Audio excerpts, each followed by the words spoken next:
Hello mga ka-journey, good morning. So ayan, ngayon ay Tuesday at kami ay magkakanbas ng ating service na ating gagamitin. So update ko na lang po kayo mamaya mga ka-journey. Ito, namimili na po kami dito mga ka-journey ng aming mapupusuan. Ito pala yung binablog ni Sir J-Cat Skill Vlog. So, shout out sa iyo, sir. Salamat po sa pag-assist sa amin sa uulitin po natin na transaksyon. At salamat sa pag-shout out at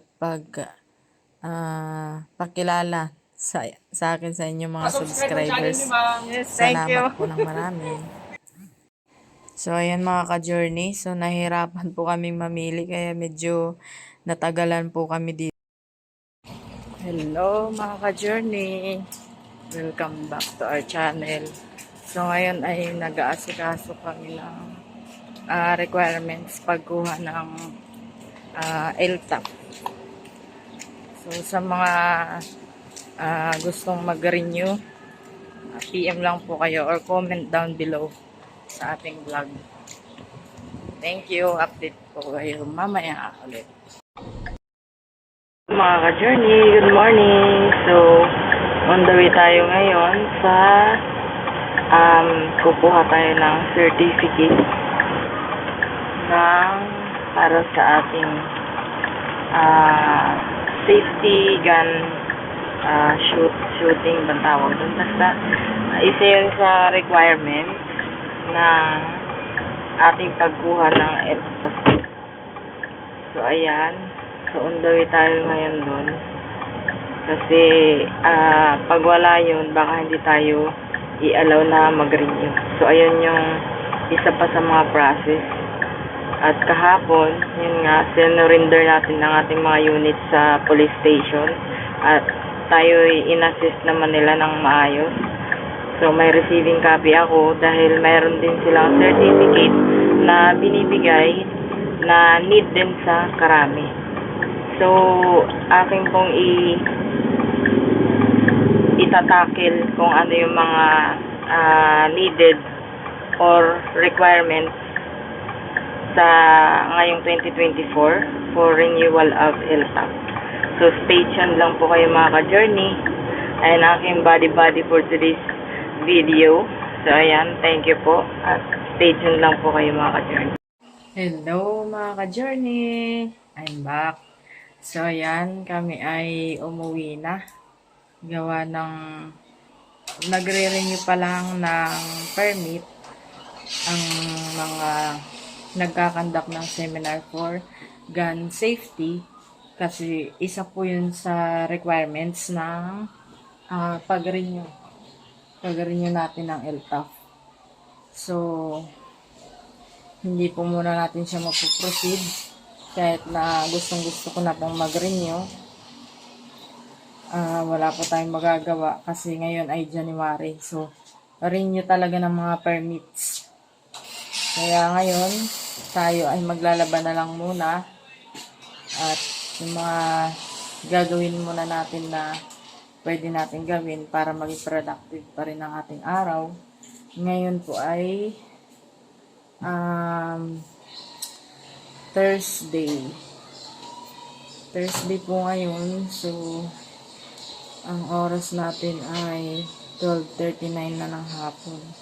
So, i-ready ko na ang aming mga labahin at para malabahan ko na. Ang mga requirements pala for renewal ay iba po sa requirements ng new applicant pa lang ng LTAP.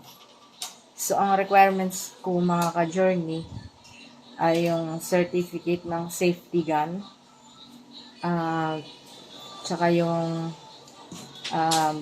police clearance, then yung certificate pala na hinihingi din ng karami nga dahil sa bagong protocol po nila.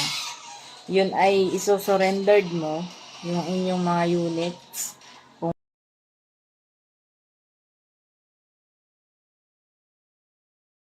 habang ipaprocess nyo po ang inyong renewal.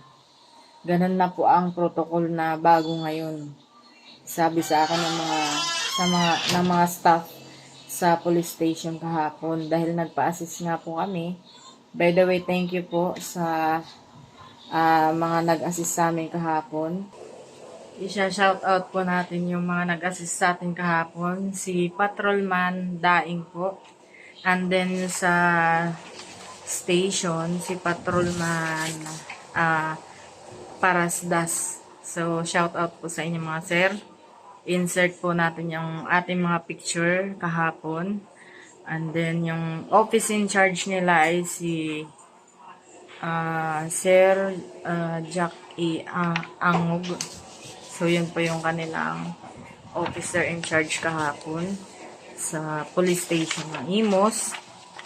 So, shout out po sa inyo mga sir. At kapag kasi no-render nyo po yung inyong mga unit o yung inyong unit na i-surrender nyo sa station kung saan kayo nasasakop ay mayroon naman po silang binibigay na acknowledgement receipt. Katunayan na tinurn over nyo po ang inyong unit. So, ang isa pang dito ay yung application form. Nasa website po ito. So, kailangan nyo pong i-download yun. And then, pag na-filled upan nyo na po yung mga kailangan filled upan is ipapanotarize nyo pa po yun. So, kailangan ay kumpleto po kayo bago po kayo pumunta ng Krami. Yun ay kasama ng NPC, National Police Clearance, na katunayan ay cleared po ang inyong record. So, at saka yung certificate for gun safety. Yun po ang mga requirements ng renewal for LTAF 2024 kasi ngayon po ako naglalakad. So, yun po ang aking alam. At comment down below sa ating vlog na ito kung ano pa po ang inyong mga katanungan about sa LTAF. Kung yun ay may alam po ako, kung alam ko po ay sasagutin po natin. So, ayan po at hanggang dito na lang muna ang ating vlog dahil i-insert ko din dito ang vlog natin sa ating service na ating nahanap. And then, ipapakita ko din po sa inyo ang ating unit. So, comment nyo din po ang kung gusto ang mga katanungan nyo kung saan ko po nabili yung aming service. So, ayan. Thank you rin po sa nag-assist pala dun sa pagbili namin ng service. Bali, ika 2 days na po ngayon. So, na-test drive ko na po siya ng husto kasi galing pa pong Maynila. Ginamit ko pa uwi. Then, ginamit ko na rin for 2 days.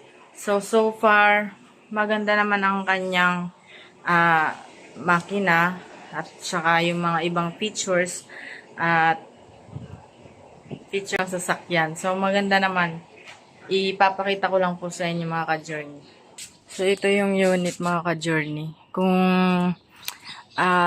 may katanungan kayo kung saan ko po nabili, comment down below na lang po sa comment section. So, tingnan natin ang mga features niya sa loob. So, ito, keyless na tong sasakyan na to. So, hindi nyo na po gumamit ng susi. At ang brand name nito ay ang Ford. So, magandang klase po siya mga ka-journey. Iba siya dun sa dati namin na sasakyan. Ayan. Maganda naman. Ayan yung kanyang mga features dyan. So, ito. Pagka may tatawag sa inyo mga ka-journey. Yan. Pwede ditong sasagutin. Tsaka ito yung power niya. Tsaka napaka-cool nito mga ka-journey kasi mayroon siyang sunroof. Magandang klase pa itong mga ka-journey kahit nasabihin mo na hindi siya brand new. Dahil matibay din po talaga. So, So, ayun mga ka-journey. So, nakita nyo naman, di ba? Parang brand new pa yung sasakyan. Ang kapag decide po ako na second hand na lang yung bilhin. Bakit? Practical po yun mga ka-journey. Kasi magagamit pa rin naman natin ng ilang years. Bakit ko sinabing practical? Kasi kung bibili ka ng brand new ngayon, million po ang sasakyan. Ngayon, kung ang ang inyong budget nakadepende pa, 'di ba? Kasi kung ika-cash nyo or installment. Ngayon, ang napag-isipan ko ay i-cash siya kasi naman kaya naman ng budget para hindi na po kami mag-installment kasi magkano pa rin po yung ano nun, 'di ba? Ang kumbaga interest. Kaya nakapag-decide ako na i-fully cash na lang po namin ang sasakyan para wala na po kaming iintindihin monthly. Yung maintenance na lang ng sasakyan. Kasi dati po ay may sasakyan din po kami. So, alam ko rin po na ma-maintenance din po. Depende sa paggamit ng sasakyan.